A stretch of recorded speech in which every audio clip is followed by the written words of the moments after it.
Hola, ¿qué tal? Buenas tardes. Gracias por escoger la mesa redonda para informarse a esta hora. Hoy lunes, comenzando la semana, le informamos en un primer momento sobre los resultados de la primera vuelta electoral en Colombia, un evento muy esperado y también muy comentado en toda América Latina. ¿Qué significa los resultados que se vieron ayer en ese país? Luego, Ucrania, un país que está viviendo una guerra civil, también tuvo comicios ayer, eligió presidente, parece que va a tener ya un gobierno legítimo. Eso es lo que parece. Estaremos debatiendo sobre este tema y, como es habitual, también la sección La Esquina con el periodista Reinaldo Taladrid. Si usted quiere conocer la actualización, el análisis, el debate, quédese con nosotros durante la próxima hora.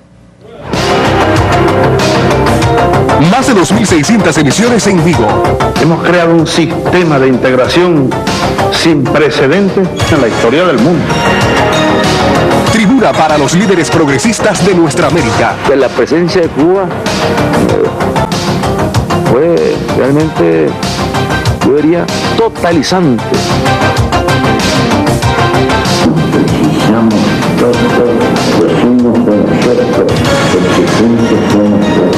Nunca el patriotismo ha sido tan consciente que hoy alberga nuestro pueblo. Mesa redonda, año 15. Como es habitual, comenzamos con la noticia del día, que hoy tiene que ver con las elecciones, que hubo también un fin de semana cargado de noticias a nivel internacional. Elecciones en el Parlamento Europeo. La extrema derecha avanza. Veamos el reporte.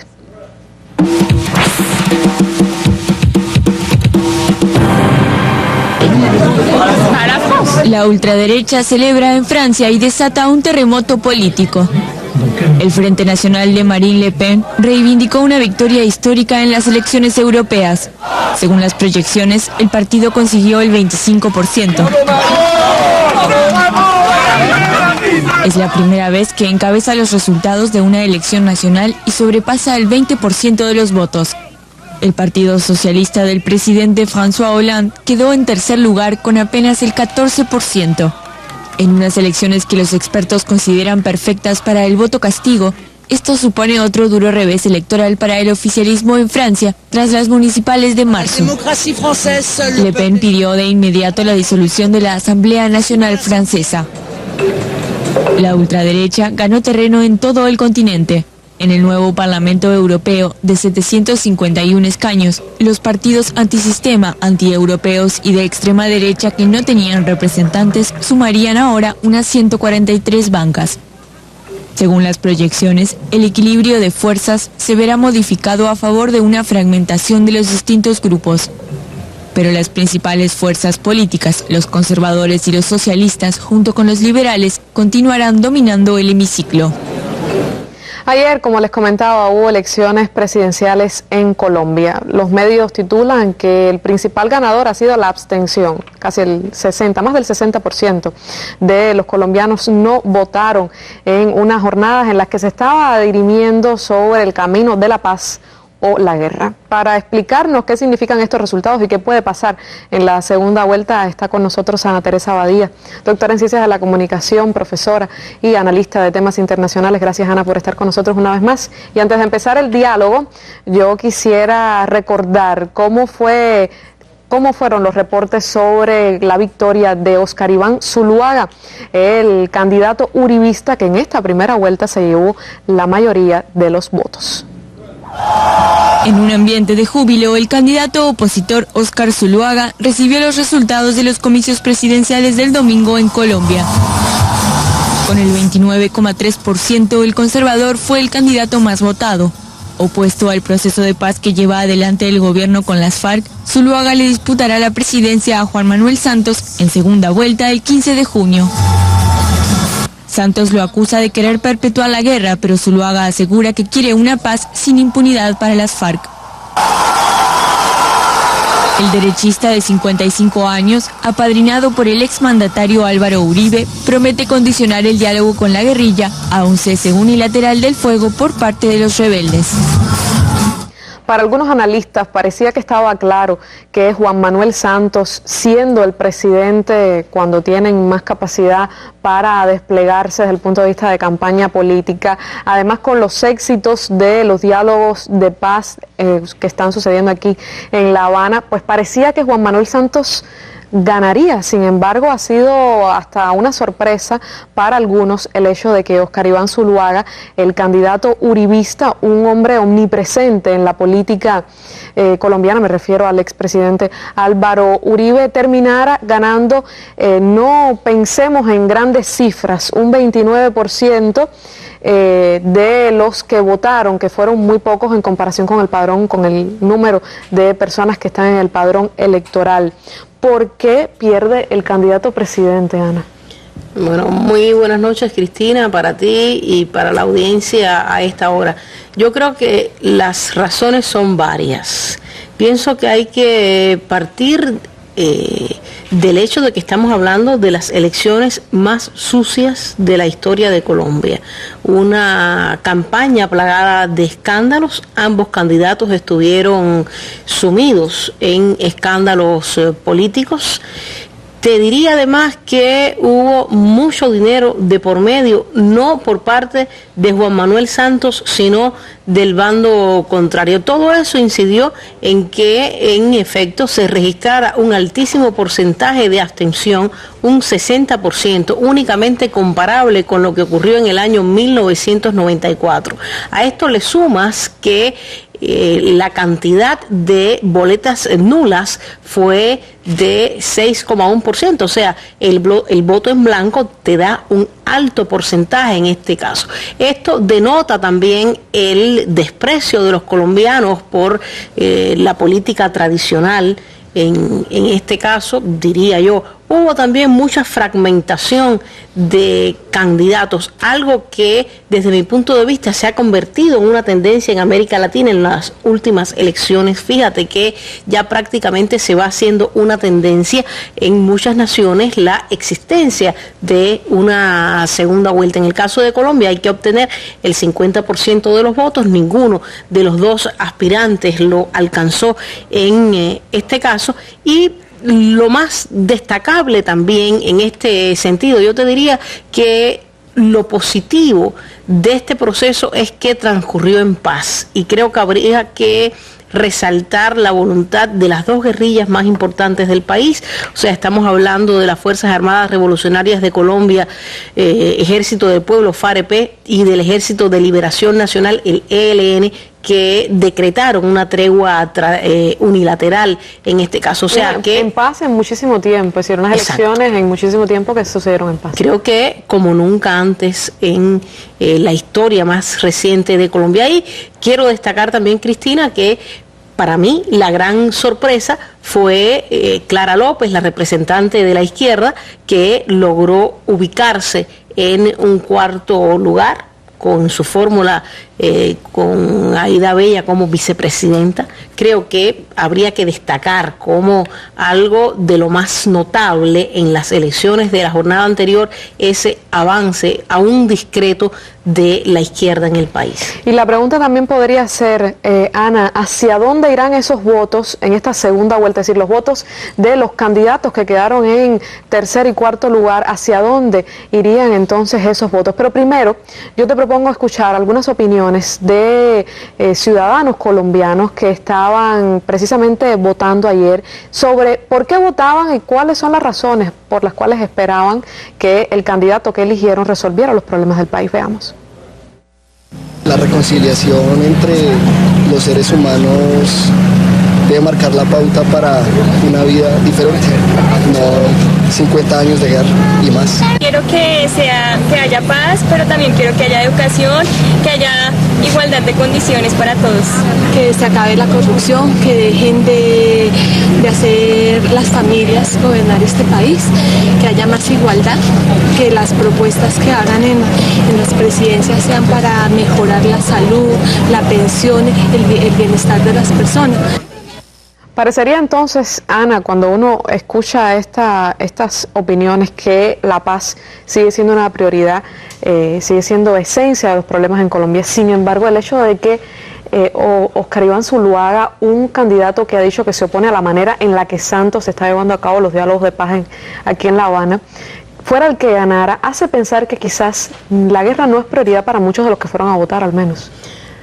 Lo que pasa desde mi punto de vista es que el problema de la situación en Colombia merece una visión holística, o sea, hay varias aristas en el tema, hay que incluir, por ejemplo, la inequidad económica, hay que incluir, a pesar de los avances, incluso en el tema de la tierra que se han logrado concretar en los diálogos de paz, la situación en las zonas rurales de la nación y la situación social en general, que creo que sin dudas afecta. La falta de un programa general para el país está afectando muchísimo la realidad económica y social de la nación. Fíjate que de hecho en las últimas encuestas leía que solo un 29% de los colombianos, al menos de los encuestados en este caso, consideraba que el tema de la guerra y de la paz era importante para las elecciones. Pero lo que sí ocurrió, paradójicamente, contradictoriamente, es que la polarización entre la guerra y la paz centró sin dudas los comicios de la jornada anterior. Comicios, por cierto, que quería destacar, Cristina, en toda la campaña anterior estuvieron caracterizados por una falta de debate político, y eso se refleja también en mucho de lo que acaban de expresar esas personas mientras votaban. ¿Podría esto tener que ver, Ana, con el hecho de que al final tanto Santos como Zuluaga provienen y defienden proyectos de país que no son muy diferentes entre sí? Recordemos que si bien ahora Santos se separa de Uribe, es un hombre que era del grupo Uribe, fue ministro de Defensa de su gobierno, como hoy Zuluaga es candidato uribista. Hoy se separan, pero hay analistas que indican que realmente no hay diferencia entre los proyectos de país, diferencias esenciales entre los proyectos de país que se están dando. Eso tiene que ver con el hecho de que no hay un debate serio sobre cómo Colombia podría cambiar para resolver, por ejemplo, los problemas de desigualdad que están marcados. La diferencia que yo viera es de ciertos matices. Juan Manuel Santos es un hombre de derecha y Oscar Iván Zuluaga es un hombre de ultraderecha. No obstante, ambos defienden proyectos neoliberales. Juan Manuel Santos, por otra parte, es defensor de los diálogos de paz, y Zuluaga ha sido el único candidato de los aspirantes a la presidencia en Colombia que había dicho que de llegar al poder estaría suspendiendo las conversaciones de paz. Zuluaga es el delfín político del expresidente Álvaro Uribe, lo cual representaría, de llegar al poder, una vuelta a la tuerca hacia la ideología de ultraderecha en el país. ¿Qué significaría eso en términos, por ejemplo, de relaciones diplomáticas con el resto de los países, en términos de política económica, en términos de la guerra? En términos de la guerra, él ya lo anunció, estaría cancelando los diálogos de paz que tienen lugar desde 2012 en La Habana. En términos económicos, estaría caracterizado su gobierno por la aplicación o el recrudecimiento de las políticas neoliberales. Yo quiero decir además que desde mi punto de vista hay mucha oposición por parte de Zuluaga y de sus asesores al tema de los diálogos de paz, porque en Colombia la guerra es un negocio. Y entonces, obviamente, las élites más poderosas, las élites de la ultraderecha, no solo de Colombia, sino también las élites de otras potencias extracontinentales, estarían beneficiándose o seguirían beneficiándose del negocio que da la industria de la guerra. Hay un par de millones de votos que tienen las otras dos candidatas mujeres. ¿Hacia dónde crees tú que se repartirían esos votos? ¿Sería a favor de Santos? Es difícil, yo puedo pensar que sí. Y esto si se tiene en cuenta que, como te decía hace escasos segundos, todos los candidatos han apoyado el proceso de paz en La Habana, excepto Zuluaga. Clara López, la representante de la izquierda, lo más probable es que esté apoyando al presidente Juan Manuel Santos. En el caso de Marta Lucía Ramírez, exministra de Defensa de Álvaro Uribe, pero también hay que destacar que miembros del partido que representa están en el actual gobierno de Unidad Nacional, o sea, podría en este caso tener dividido el apoyo. En resumen, fíjate, si me pides mi opinión, yo creo que la del 15 de junio será una segunda vuelta muy apretada, muy extremadamente reñida. Es que de hecho este anticipo de lo que ha ocurrido el domingo sin dudas te da una clara señal de lo que va a estar ocurriendo, pero veo más posibilidades teniendo en cuenta las posibles alianzas para una reelección del presidente Juan Manuel Santos. No obstante, habrá que esperar obviamente, y habrá que sin dudas dar mucho seguimiento a lo que puede estar ocurriendo en los próximos días, que desde mi visión estaremos asistiendo a jornadas de polarización política que pueden llegar a incluso las nuevas revelaciones de otros escándalos, como ha ocurrido a lo largo de la campaña. O sea que la situación en general y el hecho de las campañas sucias pudieran arreciar. Pero yo te reitero, de comportarse pues la situación más o menos dentro de los límites normales, vería una cierta ventaja muy reñida para la reelección del presidente Juan Manuel Santos, pero reitero, estaría ganando desde mi punto de vista al menos en un 5 o 6% a el ultraderechista Óscar Iván Zuluaga. Contando con que saldrían las personas a votar, porque el abstencionismo ha sido inmenso. Contando, sí, con que salieran las personas a votar y contando con las alianzas, obviamente. Siempre en Colombia, en segunda vuelta, fíjate, es interesante lo que ocurre. La abstención se coloca alrededor del 50%.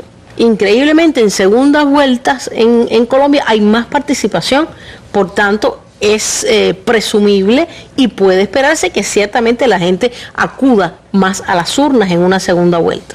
Bueno, seguro estaremos compartiendo y comentando cuando suceda ese 15 de junio, Ana, y veremos entonces si estas previsiones son ciertas, si finalmente Juan Manuel Santos mantiene la primera magistratura de ese país, algo que le vendría bien, si no sé si tú opinas lo mismo, Ana, a los procesos de integración en América Latina, las relaciones con Venezuela, por ejemplo. Sí, sin duda lo que representaría para América Latina y el Caribe la llegada de un ultraderechista como Óscar Iván Zuluaga al gobierno de un país como Colombia, pues sería desde mi punto de vista muy lamentable y se perdería muchísimo en lo que ha avanzado Colombia en cuanto a integración con América Latina, a pesar de las diferencias ideológicas que en muchas ocasiones o en muchos de los temas han existido, pero es innegable el avance durante el gobierno de Juan Manuel Santos en temas como la integración latinoamericana y caribeña, que obviamente de llegar Óscar Iván Zuluaga al gobierno, pues estaría diciendo adiós y sin dudas haría lo mismo que Uribe, o sea, priorizar mucho más el intercambio con Estados Unidos, ahondar mucho más en los tratados de libre comercio con Washington, también lo que te comentaba, profundizar mucho más en el negocio de la industria de la guerra. O sea, desde mi punto de vista esas serían las previsiones y eso sería lo que estaría ocurriendo. De hecho, ha sido el programa político de Zuluaga: más cámaras en las calles, más salarios para las fuerzas públicas, es decir, más fortalecimiento de la militarización del país. El escaso programa que ha presentado, que se ha articulado esencialmente, como tú dices, en lo que él llama el incremento de la seguridad. Sí. Y habría que ver hasta qué punto es, diría yo, factible y en qué beneficiaría a las grandes mayorías de la población colombiana en general. Seguir a las causas del problema. Exacto. De la violencia. Exacto. Muchísimas gracias, Ana. Siempre un placer compartir contigo este espacio. Nosotros vamos a una pausa, ya volvemos. ¿Cómo está impactando la crisis económica internacional? ¿Cuál es la estrategia actual de dominación del imperio? ¿Hacia dónde cambia el Oriente Medio? ¿Cuál es el panorama actual de América Latina? ¿Está en crisis el modelo de Unión Europea? Análisis, opiniones, imágenes sobre estos y otros importantes temas internacionales, usted los encontrará en la Mesa Redonda. Acompáñenos cada día a las 7 de la noche. Y como es habitual, cada lunes ya está listo el periodista Reinaldo Taladrid desde la esquina. Buenas noches.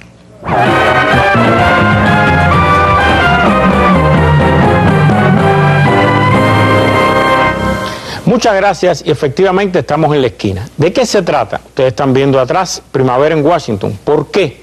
Porque un grupo en Estados Unidos o una coalición de grupos convocó a la operación Primavera de Washington. ¿Por qué el nombre?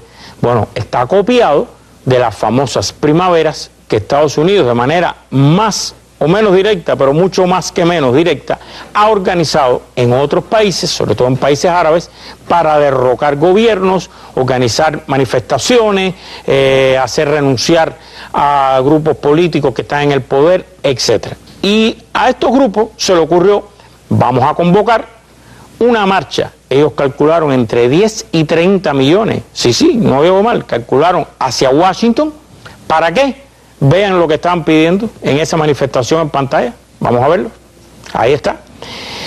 Como punto de partida, dijeron los organizadores, hacia la restauración constitucional del país, pedimos la dimisión de todo el mundo.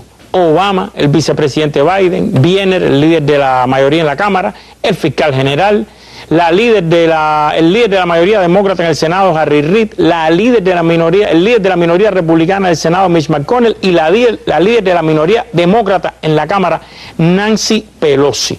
¿Y qué dijo el jefe de esta operación? Vamos a verlo en pantalla. Es un coronel retirado. Vean lo que explicó. Él se llama Harry Riley, coronel retirado, y dijo: todos ellos, los que están pidiendo que tienen que dimitir, han abandonado la Constitución, son indignos de permanecer en sus cargos. Nuestro objetivo es instaurar una verdadera constitución legislativa del Estado y disolver el tamaño, los poderes, el alcance y los gastos del gobierno. Durante más de 5 años el pueblo hemos estado, nosotros, el pueblo, que es la frase de la Constitución, hemos estado escribiendo, llamando, enviando telegramas al Congreso, a los medios, gritando en los ayuntamientos, marchando, pero todo ha sido en vano. Eso es lo que explicaba el coronel Harry Riley, que es el director, el organizador de esta operación Primavera de Washington, que como ustedes ven es tumbar un gobierno, es que renuncien todas las máximas autoridades legislativas y ejecutivas de los Estados Unidos. Ahora bien, ¿qué dijeron los organizadores? Ellos dijeron, ojo con esto, que esto creó cierta confusión, que ellos pedían que se le prestara la misma atención que se le había prestado al movimiento Occupy Wall Street. Recuerden el movimiento de protesta social. Y esto se complementó con otras declaraciones que ellos hicieron. Véanlos en pantalla también, los organizadores. Ellos decían que en cada rama del gobierno tomaron juramento para servir al pueblo, pero no lo cumplen y anteponen sus agendas políticas codiciosas a las necesidades de la gente. No confiamos más en las urnas, acá abajo las elecciones, debido a que esta caja secreta y sagrada ha sido comprometida. No hay modo que una milicia con armas pequeñas pueda derrotar el tipo de armas que el gobierno puede implementar en esta batalla, pero será motivo de admiración el coraje de aquellas personas que estén presentes para hacerle frente. Milicia, otro tipo de armas, que las armas del gobierno son superiores, todo eso lo está diciendo este coronel retirado. Pues bien, ya ocurrió. ¿Qué pasó? Que apenas fueron unos miles. Fracaso de público total, apenas fueron unos miles a esta convocatoria, pero, ojo, los organizadores culparon como siempre a la que llovió. Otros dicen que un grupo grande de ellos se fue hasta Nevada, donde hay un granjero que se llama Clive Bundy, que está alzado en armas contra el gobierno ahí de Estados Unidos. Y usted dice, bueno, algunas agencias, incluso de buena fe, trataron un poco de presentar esto como un movimiento social de protesta contra el gobierno. Lo es social, es de protesta contra el gobierno, pero hay que averiguar quién es el organizador real. Detrás de esto, amigos, está el Tea Party, la extrema derecha. Esta es la extrema derecha fascista que quiere que no haya gobierno, fíjense que 0 elecciones, destituir el gobierno, tomar el poder, alzarnos contra las armas, y es la extrema derecha que se asocia con el llamado Tea Party. Y el Tea Party estaba detrás de esto, no tengan la menor duda. Por tanto, no confundir con movimientos sociales de reivindicaciones de tipo social, aunque esto es una protesta social, pero por la extrema derecha, que da una idea de lo complicado que se está poniendo el panorama político en los Estados Unidos. Ahora bien, ojo con esto, ojo con esto. Recuérdense que los secuestros de aviones los inventaron en Estados Unidos, el gobierno de Estados Unidos contra Cuba, y terminó siendo todo un boomerang que se convirtió en un problema para los Estados Unidos de seguridad nacional. estas primaveras y derrocar gobiernos organizando este tipo de cosas se inventó en Washington y se ha implementado en países de África, de Medio Oriente, de Europa, etcétera. Pues bien, ojo, que aún por la extrema derecha le puede salir un boomerang y aparecer un día una primavera real en Washington mezclada con grupos de poder, que no sea un fracaso como esta convocatoria, que para muchos fue una cosa de propaganda, pero no real. Pero cuidado, que sea un país donde se han organizado conspiraciones, donde se han asesinado a presidentes, donde se ha hecho renunciar a otros, donde hay grupos de poder que colisionan entre ellos y pueden, los mismos métodos que hoy inventaste contra otros, mañana se pueden revertir contra ti. Así que interesante y prestarle atención y no confundir con otra cosa, pero se le debe prestar atención. Así que la primavera de Washington no era ni la vegetación bonita de la Casa Blanca, ni lo que están viendo en pantalla, esa bellísima vegetación que rodea a la parte del medio de Washington, que es donde está la sede del gobierno, no la periferia. Era sencillamente la operación Primavera de Washington de la extrema derecha, que, aunque fracasó, ojo, cuidado. Así que termino la esquina y regreso a la mesa.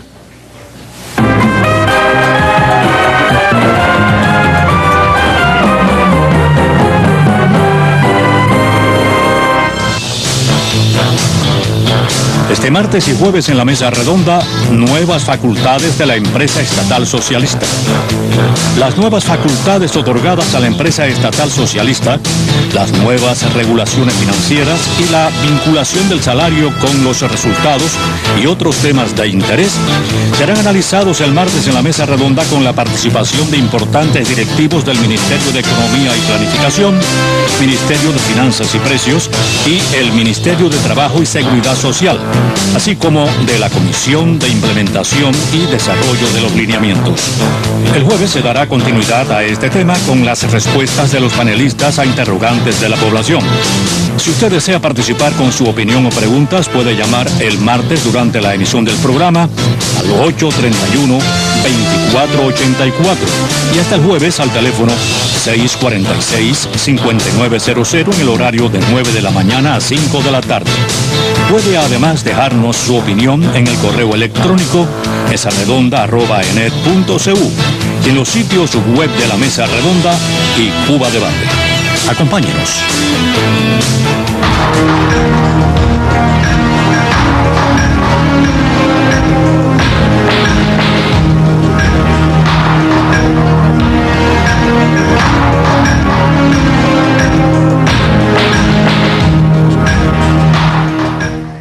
Hoy titulaba el sitio Cuba Debate, 3 nombres: Ucrania, Colombia y Parlamento Europeo. Avanza la derecha. Y es una realidad que en los comicios que sucedieron este fin de semana, la derecha y la ultraderecha adquirió posiciones de importancia en estos 3 poderes que estuvieron de elecciones durante el domingo.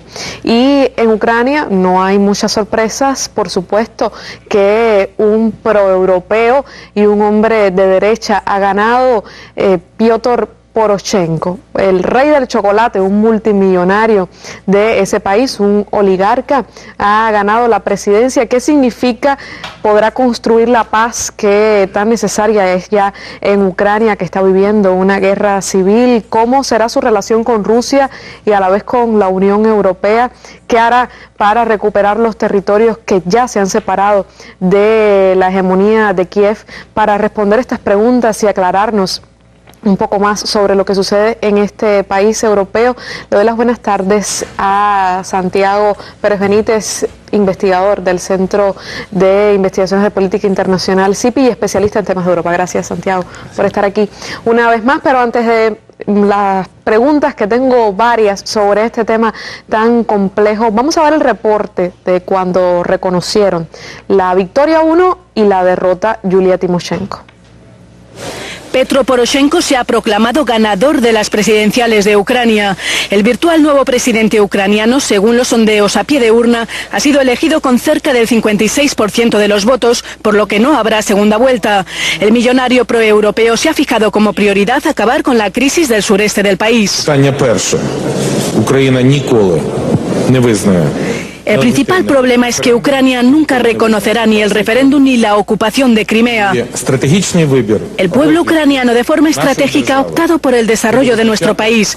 Hoy, 25 de mayo, en la primera vuelta de estas elecciones, el pueblo ha elegido la integración europea.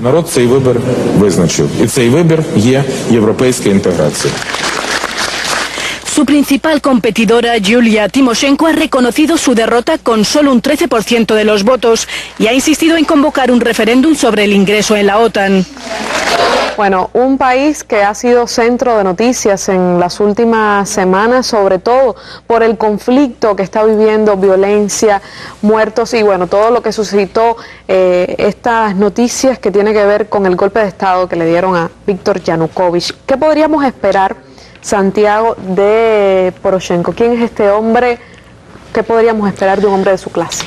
Buenas tardes, Cristina, y buenas tardes a los televidentes. Como tú mencionabas, Poroshenko se le conoce como el rey del chocolate, es decir, es una persona que se ha enriquecido en este tiempo de construcción del capitalismo en Ucrania. Además es dueño de un canal de televisión, pero ha estado inmerso en la política ucraniana desde hace mucho tiempo. Es decir, no es un novato.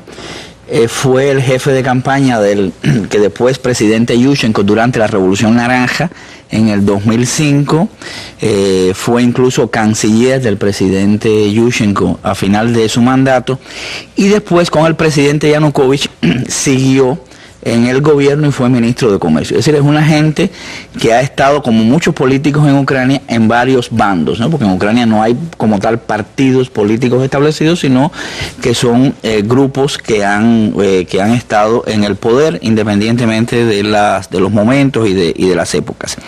Poroshenko fue una gente que apoyó la insurrección de Maidán desde noviembre del año pasado hasta febrero del 22 de febrero, que fue el golpe de Estado, y claro que estas elecciones fueron hechas en función de darle viso de legitimidad a los gobernantes de Ucrania, porque teníamos al primer ministro Yatsenyuk, que era un ministro interino, teníamos a un presidente interino, Turchinov, ambos por cierto son del partido de Yulia Timoshenko, y estas elecciones pues buscaban de alguna manera darle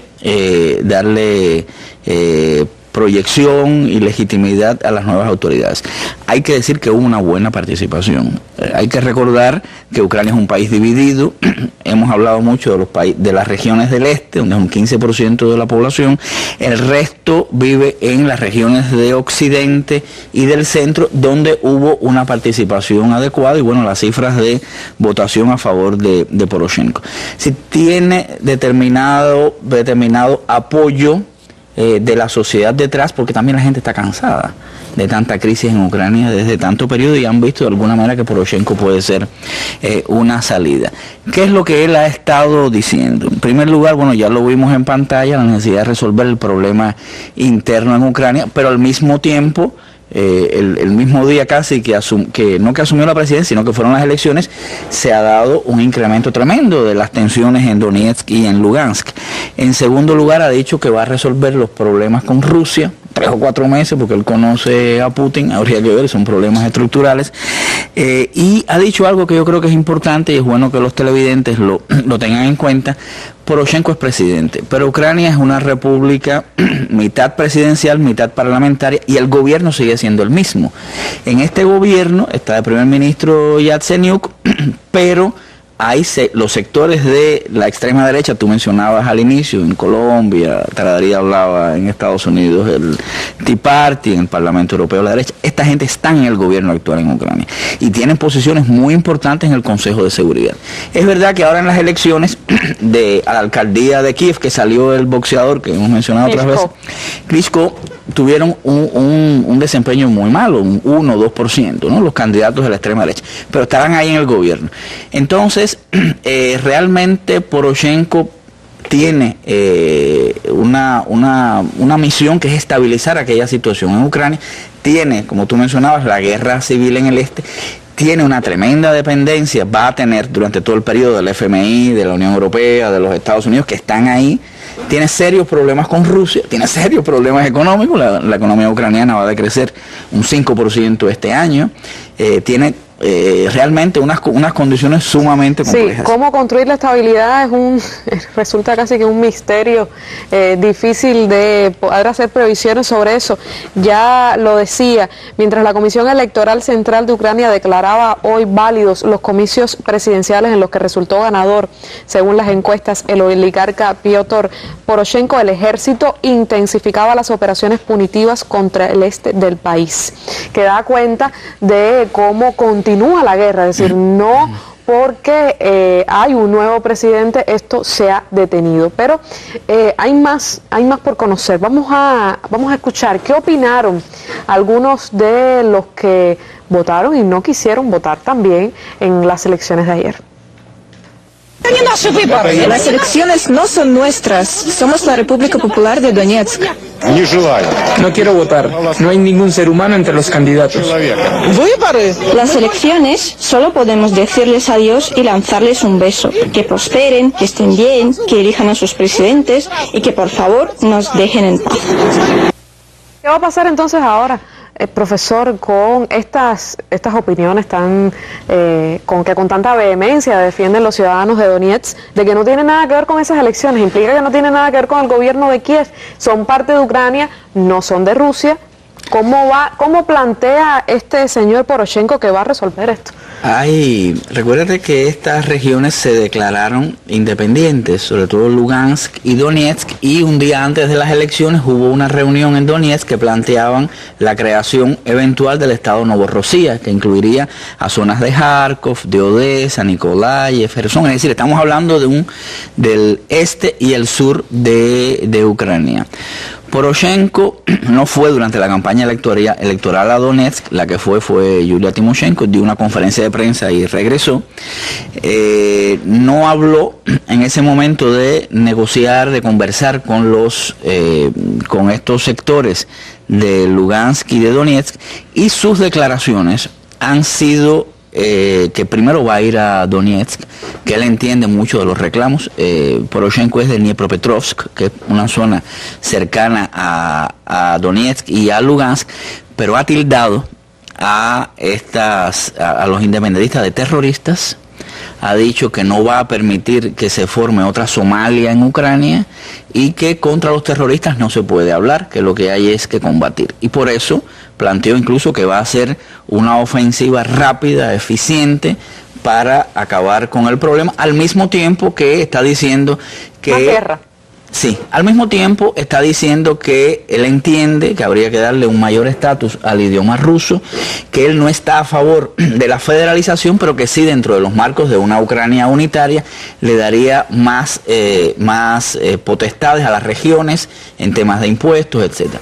Es decir, está empezando, es el primer día, solamente hizo una conferencia de prensa después de las elecciones, pero es sumamente complejo, porque puede escalar esta situación, es lo que hemos venido diciendo, ¿no?, en las distintas mesas. Hay un tema importante, profesor, que tiene que ver con sus relaciones con Rusia, y es que Ucrania, quiera sí o no, independientemente de que esté virándose hacia la Unión Europea, el FMI, Estados Unidos, sigue teniendo una relación muy estrecha con Rusia. Pasan los gasoductos por ahí, viven también de cobrar por eso.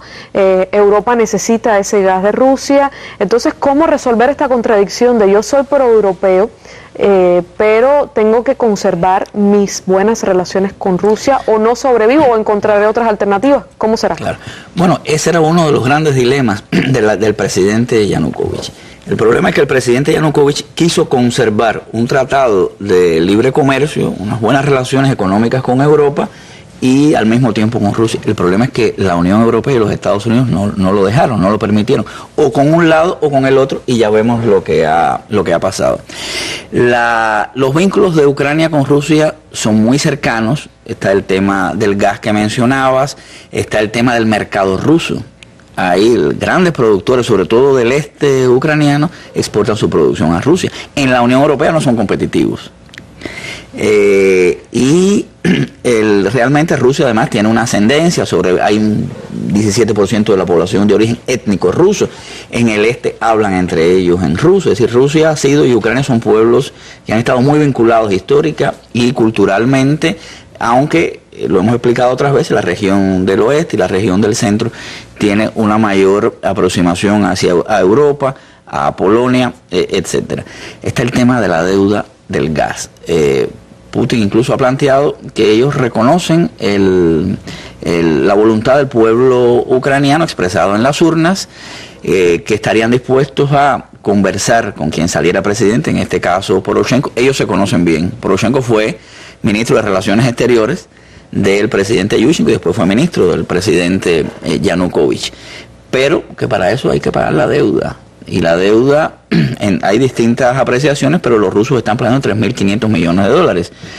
Porque fue un acuerdo firmado en el 2009 con la ex candidata Yulia Timoshenko, que todos conocemos bien cuando ella fue primera ministra.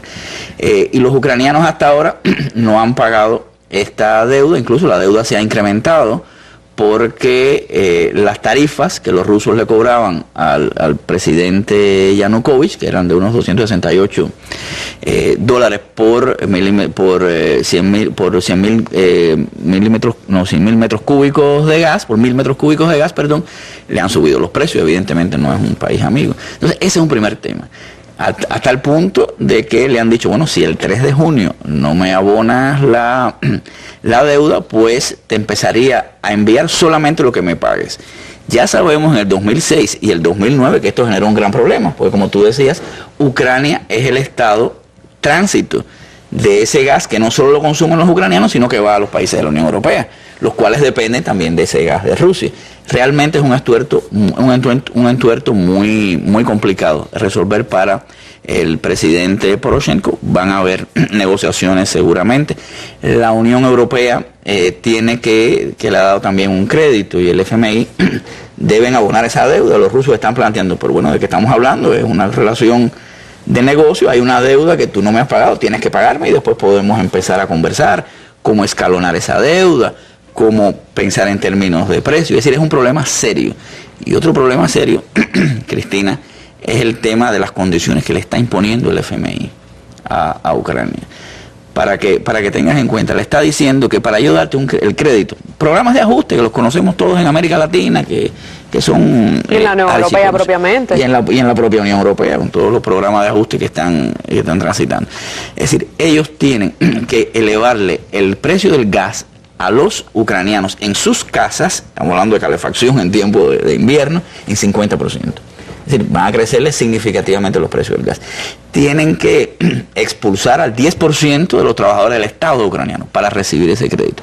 Es decir, estamos hablando de una situación muy compleja desde el punto de vista económico, que tiene mucho que ver obviamente con la relación con Rusia, pero que también tiene que ver con toda la inserción internacional de la economía ucraniana, que como te decía, su producción no es competitiva para entrar al mercado europeo.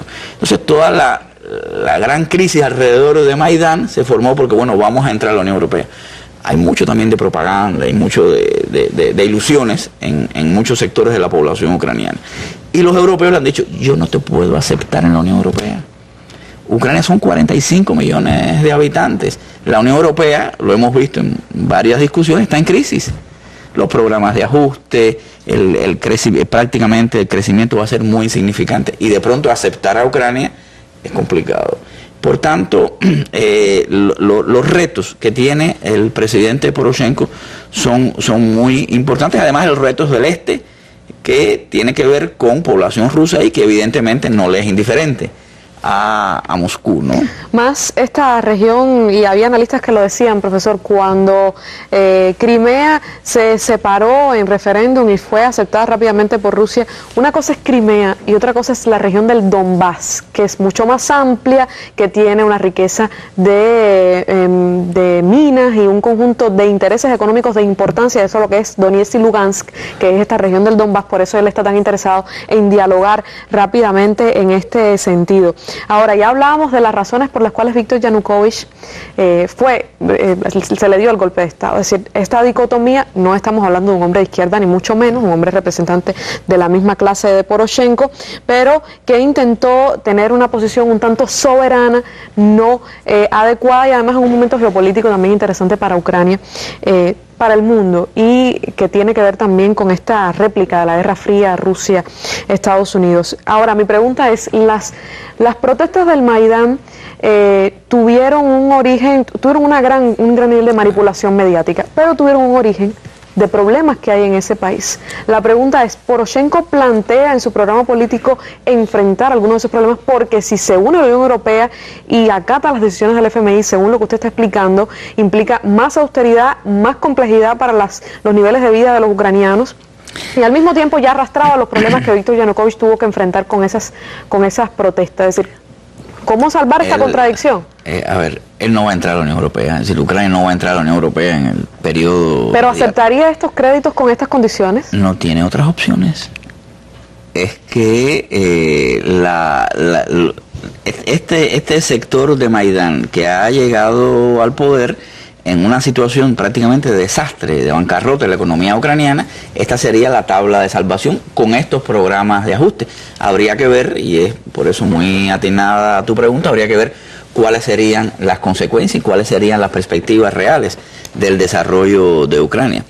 Nos faltaba mencionar un tema cuando hablamos de Unión Europea y de Rusia, y tú lo has tocado, que es la relación con los que están detrás, que son los americanos, que son los más interesados en generar inestabilidad, hoy día yo lo digo casi que en el mundo.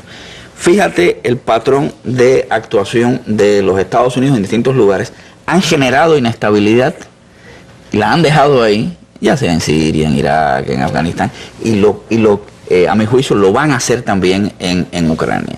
Y ahí, porque ahí está el tema del poder norteamericano, el gran policía mundial que tiene que tener necesidad de fomentar sus gastos militares. El tema de la OTAN. Ya Timoshenko hablaba de... Ya Timoshenko ha hablado de la OTAN, Poroshenko no ha hablado de ese tema, no lo ha tocado, incluso en su campaña fue bastante moderado, porque al final tiene que buscar un acomodo con Rusia. Rusia no se va a ir a la luna, está al lado, es el país más importante para Ucrania en términos de vínculos culturales, de vínculos económicos, pero habría que ver cuál sería la relación de Ucrania con la OTAN, que es una raya roja, lo ha planteado siempre Rusia, porque sería ya una frontera enorme que ellos tienen, y que además que Ucrania entre a la OTAN. ¿Qué significaría? ¿Por qué los rusos están tan en desacuerdo con que la OTAN se acerque a sus fronteras? Bueno, porque es que originalmente en el año 89 la OTAN le prometió a Shevardnadze y a Gorbachev que ellos podían desintegrar el pacto de Varsovia, que la OTAN nunca asumiría como países miembros de la OTAN a los países del pacto de Varsovia. Falso. 94 fue la primera oleada, después 97, y ya la OTAN está en las fronteras de Rusia, porque está ahí en Polonia, está en los países bálticos, y esto genera un nivel de inseguridad a Rusia. Todos los países tienen derecho a tener seguridad. La OTAN ya sabemos que no es un pacto muy pacífico, que digamos, ves todas las guerras que han hecho. Hicieron una guerra en el 99 que durante casi más de 70 días bombardearon a Serbia. Los rusos toman nota de eso. Ahora, y la guerra no convencional se está diseñando también con las fuerzas aliadas, como hicieron en Libia, por ejemplo. Está claro. Y en esta crisis han mandado 2 barcos de guerra al Mar Negro. Rumanía, que está en el Mar Negro, y Bulgaria son miembros de la OTAN. Han mandado varios F-16 a los países bálticos, a Polonia. Están pensando en crear un escudo antimisil alrededor de Rusia. Tienen proyectos concretos, planes y etapas.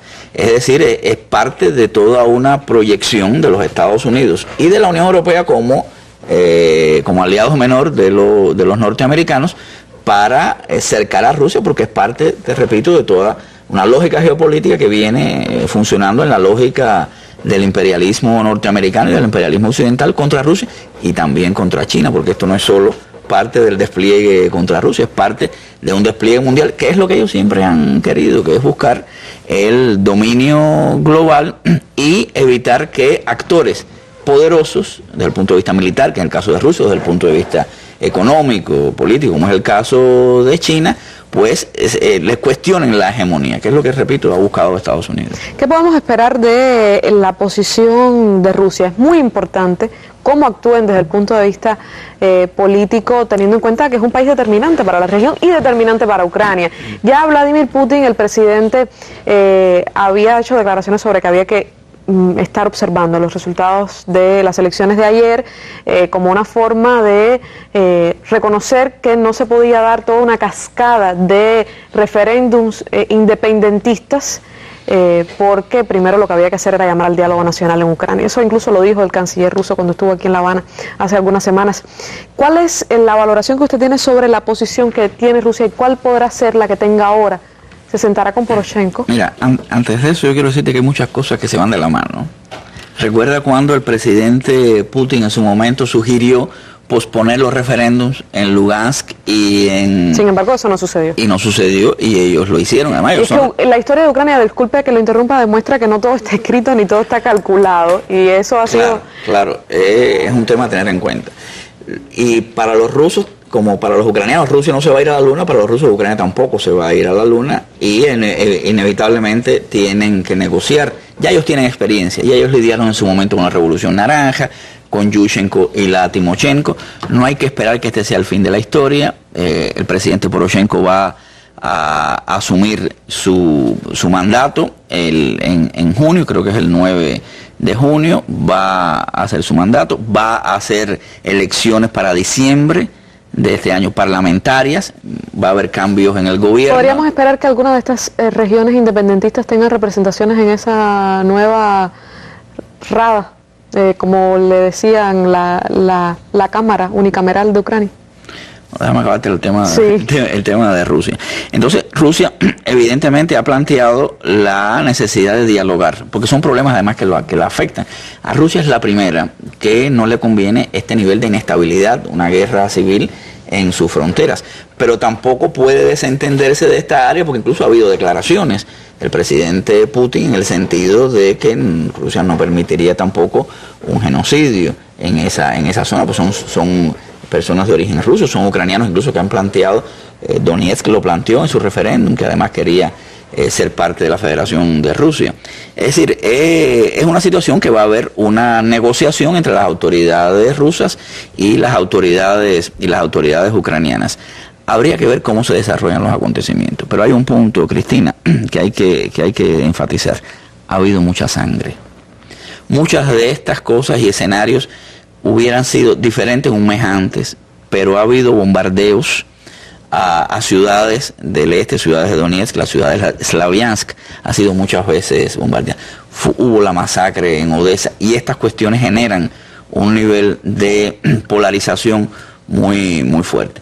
Repito, como siempre hemos hablado, ¿no? Esto es un escenario, habría muchas variantes, pero puede perfectamente estas regiones mantener su independencia unilateral. Siempre lo digo, por ejemplo, hay una república de Transnistria, que es parte de Moldova, que se mantiene independiente hace más de 20 años. Abjasia fue independiente, fue completamente sin ser reconocida por nadie 10, 15 años. Nagorno-Karabaj también en Armenia. Eso es un escenario. No quiere decir que sea el escenario. Hay una guerra. Pueden ser derrotados estas fuerzas separatistas y, en fin, puede producirse una victoria del ejército ucraniano, o puede haber negociaciones, porque ellos incluso los sectores separatistas han planteado que ellos estarían dispuestos a negociar con el nuevo presidente ucraniano, pero con un intermediario. Han planteado que sea Rusia. Es decir, como dice nuestro colega Walter Martínez, los eventos están en su pleno desarrollo y las variantes son disímiles. Sí, y sin lugar a dudas, lo positivo en este tema es el hecho de que después de ya varios meses de cómo esta guerra ha ido madurando, de cómo se ha ensayado la guerra no convencional dentro de Ucrania, cuando parecía que habían ganado a Ucrania, aunque cedieron, de alguna manera no les quedó otro remedio que ceder Crimea, pues las cosas no estaban claras y no están escritas, y todavía hay una parte de Ucrania que decide estar separada de Kiev. de todas maneras lo que esperaban todos, lo que esperaba Estados Unidos, lo que esperaba Europa, eran estas elecciones del 25 de mayo, ya han sucedido. Ahora hay que ver si este presidente que asumirá podrá con esta difícil y complicada crisis que tiene en su país, como nos estaba describiendo el profesor Santiago. Muchas gracias por estar aquí una vez más. Volveremos sobre este tema. Ya se nos acaba el tiempo. A usted, gracias por acompañarnos. Recuerde que esto es una mesa redonda. Siempre habrá espacio para uno más. Hasta un próximo encuentro. Que tenga buenas noches.